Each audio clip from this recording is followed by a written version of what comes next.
So the title of your article is Healthy Parent-Child Relationships, Creating Trust Through Safety with Validation and Empathy.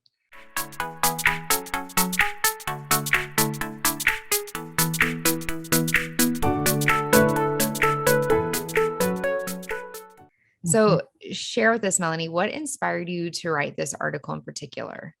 Yeah, so as a parent and grandparent myself, I know some of the missteps I have made along the way.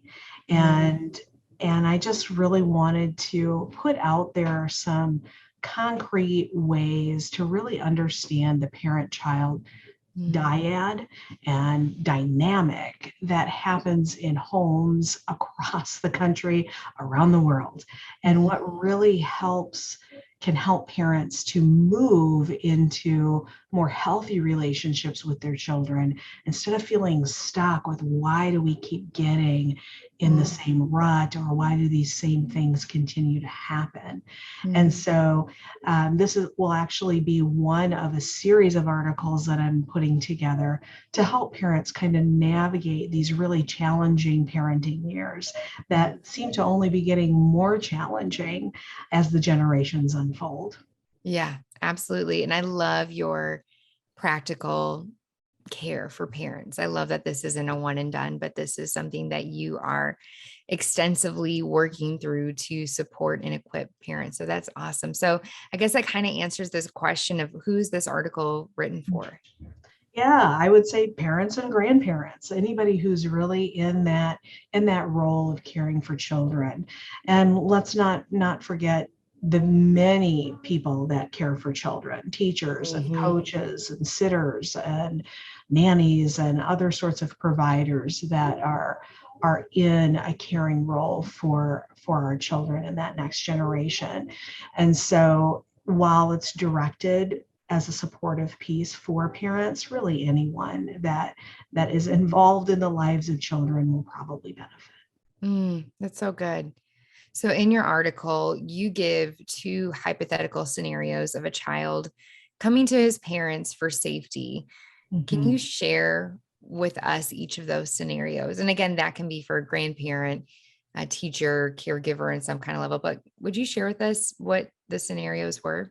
Yeah, so the first scenario, and this is a hypothetical scenario, but it's also a very common scenario that probably most parents have come across or will come across as their children grow. But really looking at a scenario with a child coming to mom and dad in the middle of the night because they're afraid. And how do we respond as parents and caregivers to the heart of that child who is coming for safety, for comfort at that time?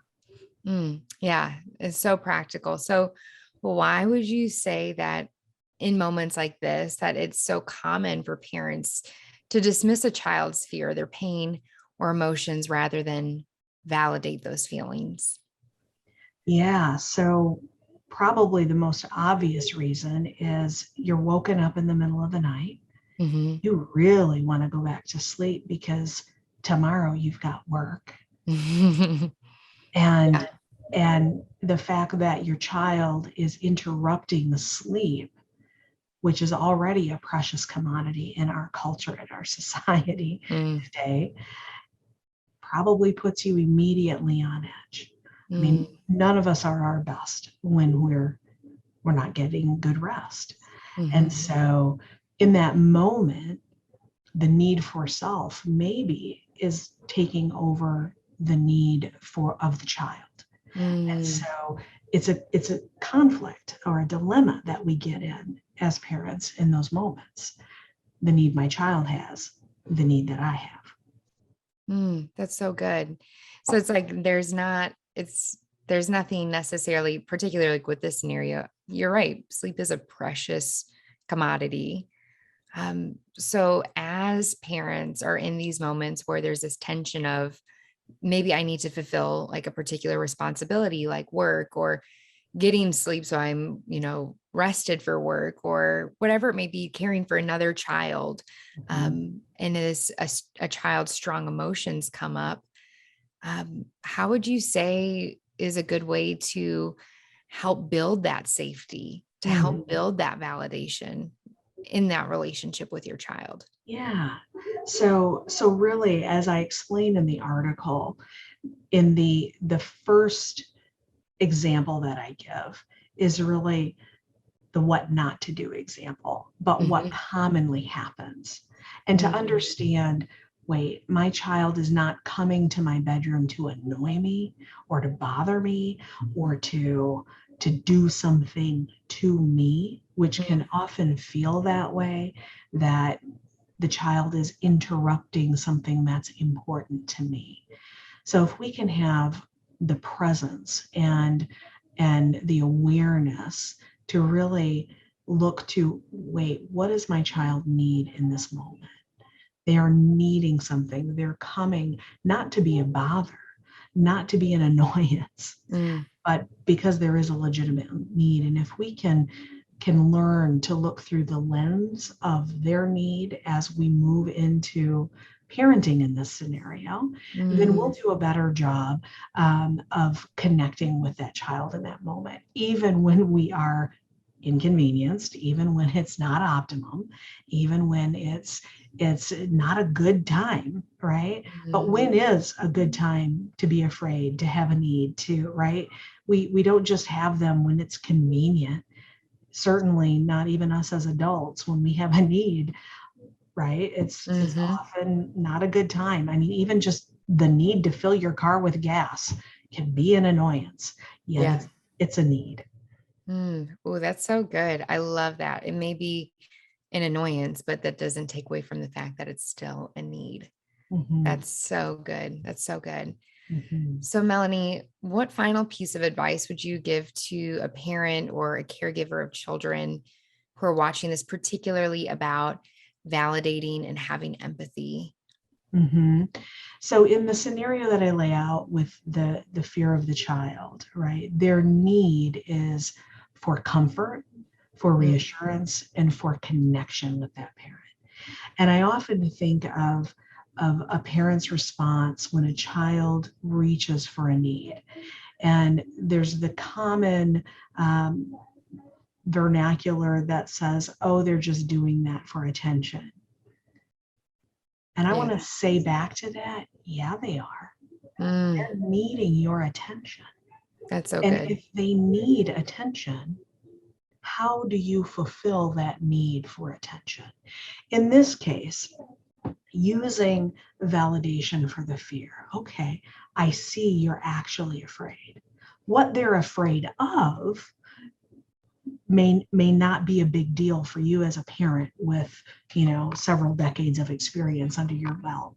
You're not afraid of a squeak or a thump or something that happens in your environment in the middle of the night. But your child is, because they don't know what the squeak or the bump or the thump is.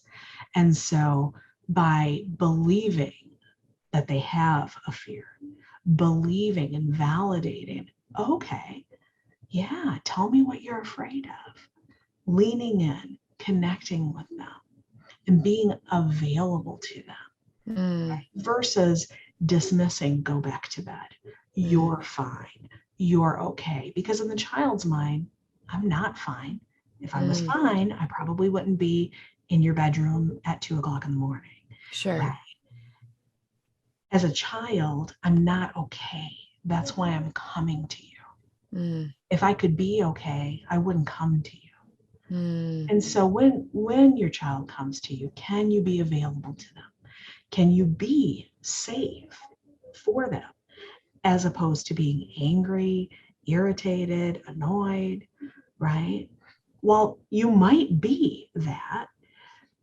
It's parents' responsibility to manage our emotions so that we can help our child regulate theirs. That's so good. So good. So practical.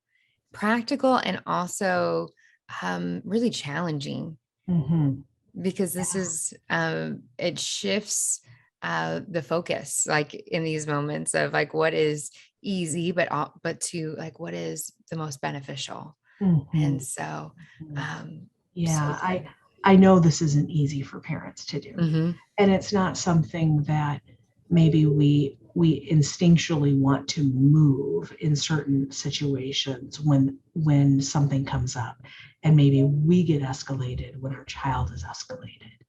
And so first, kind of caring for yourself in a moment, take a breath, gather yourself so that you can be present and available for your child and your child's need, and being safe in that way Mm, for your child will foster that trust so that your child keeps coming to you as they grow, as they move up from a toddler to an elementary age child to a tween to a teen to a young adult, that you maintain healthy, safe connection through them by validating them and empathizing with whatever it is that they're going through, because to mm, them it's very real, even mm. though to you it might feel like small potatoes. Come on. To That's them, so it's good. very important. Yeah. I love what you just said, that like what you do like as a little kid, it will translate into those tween and teen years. Like I have a little one, and people are already like, oh, the teenage years. And it's like, Mhm. okay, that does sound scary, but the reward of maybe this work on the front end of the validating and the affirming and being empathetic, it'll pay dividends during maybe some of those more challenging seasons your child may face. Absolutely. So right.